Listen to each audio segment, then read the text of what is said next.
मानस मर्मज्ञ संत श्री राजेश्वरानंद जी सरस्वती ने इस सत्य घटना का उल्लेख अपनी कथा में कई बार किया है। घटना बहुत ही रोचक एवं ग्रहण करने योग्य है। उसे उन्हीं के शब्दों में प्रस्तुत किया जाता है। घटना 40 वर्ष पूर्व की है। वृंदावन की गली में एक संत घूमते थे।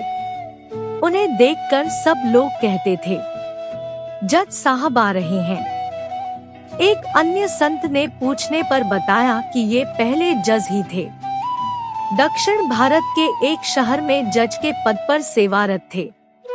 उसी शहर के पास के किसी गांव में अत्यंत सरल स्वभाव का एक केवट रहता था।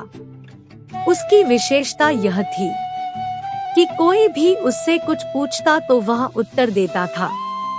रघुनाथ जी जाने मैं कुछ नहीं जानता, लोगों ने उसका नाम भोला रख दिया था। वह पढ़ा लिखा नहीं था, किंतु श्री रघुनाथ जी का परम भक्त था। उसके 2 बेटे और 1 बेटी थी। वह बेटी सयानी हो गई। उसका विवाह करना था। बेटों ने कहा, पिताजी गांव के सेठ जी से रुपया उधार ले ले ताकि विवाह कर सके। भोला ने सेठ जी से 200 रुपए उधार लिए। ब्याज तय हो गया। बेटी का विवाह कर दिया गया। बेटी को ससुराल विदा करने के बाद भोला गांव के रघुनाथ जी के मंदिर में आकर वहीं रहने लगा। झाड़ू लगाना, साफ सफाई करना तथा पुजारी द्वारा जो भी मंदिर का काम बताया जाए उसे प्रभु का काम मानकर तन्मयता पूर्वक करना, वहीं सोना आदि उसकी दिनचर्या थी। सदैव वहां रहते हुए उसका यह भाव रहता था, जाऊं कहाँ तजी चरण तुम्हारे। रघुनाथ जी के दर्शन करता, आरती लेता और समर्पित भाव से सेवा करता। पुजारी भी उससे बहुत प्रसन्न थे। बेटों ने कमाई करके धनराशि लाकर पिताजी को दे दी कि सेठ जी का ऋण ब्याज सहित चुका दे। भोला सेठ जी के पास गया और ब्याज सहित सारी ऋण की राशि चुका दी। सेठ जी ने ब्याज सहित प्राप्त राशि की रसीद उसे दे दी। सेठ जी ने कहा, इसे देख लो, पढ़ लो, इसमें क्या लिखा है। भोला बोला, मैं क्या जानूं, रघुनाथ जी जाने। सेठ जी समझ गए कि ये पढ़ा लिखा नहीं है। सेठ जी ने उससे रसीद ले ली। उनके मन में बेईमानी आई। सेठ जी बोले, जरा मेरे लिए पानी ले आ। इसी बीच सेठ जी ने वह मौलिक रसीद अपने पास रख ली और दूसरे कागज पर किसी अन्य व्यक्ति के नाम की नकली रसीद बनाकर भोला को दे दी। भोला सहर्ष इसे लेकर चला गया और बेफिक्र हो गया और गुनगुनाने लगा, सिर पर सीताराम फिकर फिर क्या करना, कटेंगे कष्ट तमाम फिकर फिर क्या करना। कुछ दिनों बाद सेठ जी ने रुपया वसूल करने के लिए न्यायालय में मुकदमा दायर कर दिया। न्यायालय से जज ने नोटिस भेजा। भोला को बुलाया गया और जज ने भोला से पूछा कि तुमने सेठ जी का रुपया चुका दिया। भोला बोला, हाँ साहब। जज बोले कि रसीद है। भोला ने सेठ जी का दिया हुआ वह कागज दिखाया। कागज देखकर जज बोले कि इसमें तो रुपया चुकाने की बात ही नहीं है, यह तो और किसी का कागज है। भोला जज के समक्ष रोने लगा और बोला कि ब्याज सहित सारी रकम मैंने चुका दी। जज ने पूछा, क्या सेठ जी और तुम्हारे बीच कोई आदमी था जिसके सामने रुपए दिए थे?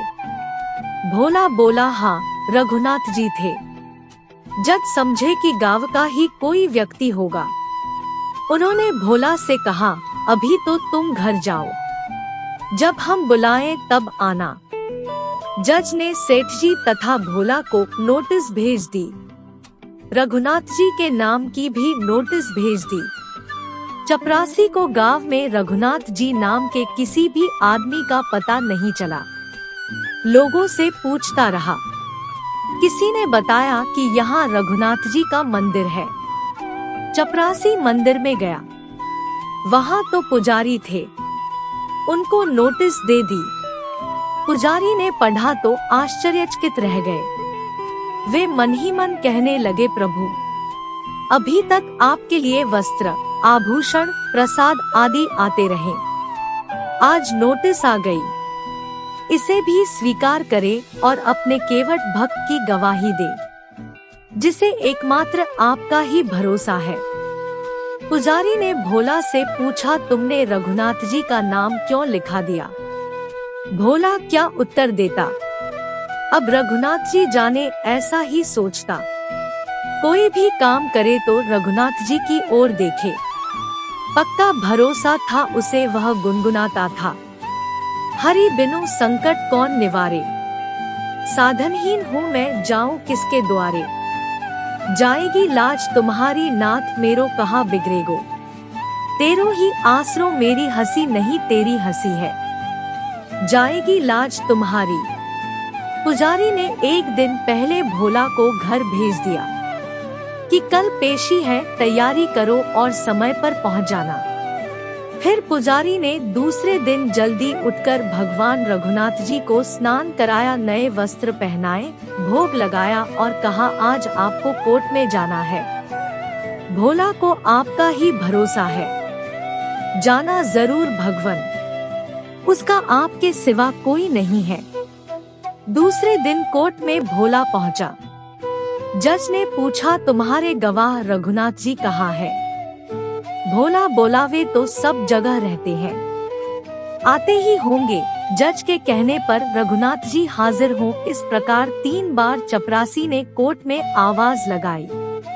तीसरी आवाज पर दूर से एक वृद्ध आदमी भाल पर चंदन का टीका, गले में तुलसी की माला, हाथ में छड़ी लिए बोला, हुजूर मैं आ रहा हूँ। चपरासी उसका हाथ पकड़कर जज के पास ले गया।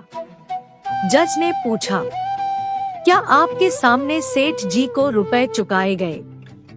सर्वांतर्यामी रघुनाथ जी बोले, हाँ, सेठ जी ने असली रसीद अलमारी में रखे रजिस्टर में छिपा दी है, उसे घर से मंगवाइए और सेठ जी को यही रखिए। चपरासी को सेठ जी के घर भेजा गया। रजिस्टर लाया गया, उसमें असली रसीद मिली। जज ने देखी, सेठ जी को गिरफ्तार कर लिया और केवट भोला को बरी कर दिया। गवाही देने वाले चले गए। अपने चैम्बर में जज ने भोला को बुलाकर पूछा, ये रघुनाथ जी कहाँ रहते हैं? भोला कहने लगा, वही रहते हैं जहाँ मैं रहता हूँ। जज बोले, तुम कहाँ रहते हो? भोला ने कहा, जहाँ वे रहते हैं। जज बोले कि देखने से तो ऐसा लगता है कि इनकी ऐसी हैसियत नहीं है कि मंदिर बनवा ले। भोला फिर बोला कि ये वही है जो मंदिर में बैठे हैं, ये ही गवाही देने आए थे। जज ने चपरासी को बुलाया और पूछा तो बोला कि नोटिस की प्राप्ति के हस्ताक्षर करने वाले ये नहीं थे। जज सब समझ गए। उन्होंने तत्काल नौकरी से त्याग पत्र दे दिया। तदंतर जज रोते रोते बंगले पर जा रहे हैं। लोगों ने पूछा कि रो क्यों रहे हो? जय पश्चाताप के स्वर में कह रहे हैं, सुख सारद नारद सेज गणेशा के नहीं ध्यान में आते रहे, सोई आज विनीत अदालत में केवता के गवाह कहाते रहे। सुख धोखे हु दर्श दिए को भयो, दुख नाहिन जो तज जाते रहे। कुर्सी पे बना जज बैठा रहा, जगदीश खड़े समझाते रहे। जज साधुवेश धारण कर वृंदावन चले गए। वे कभी मंदिर के अंदर नहीं जाते थे, बाहर ही विचरण करते रहते और व्रज की धूल सिर पर चढ़ाते रहते। गुनगुनाते हुए भगवान से कहते, आ तो गया हूँ मगर जानता हूँ तेरे दर पे आने के काबिल नहीं हूँ। खताचार हूँ मैं, गुनहगार हूँ मैं, तुझे दिखाने के काबिल नहीं हूँ। राधे राधे।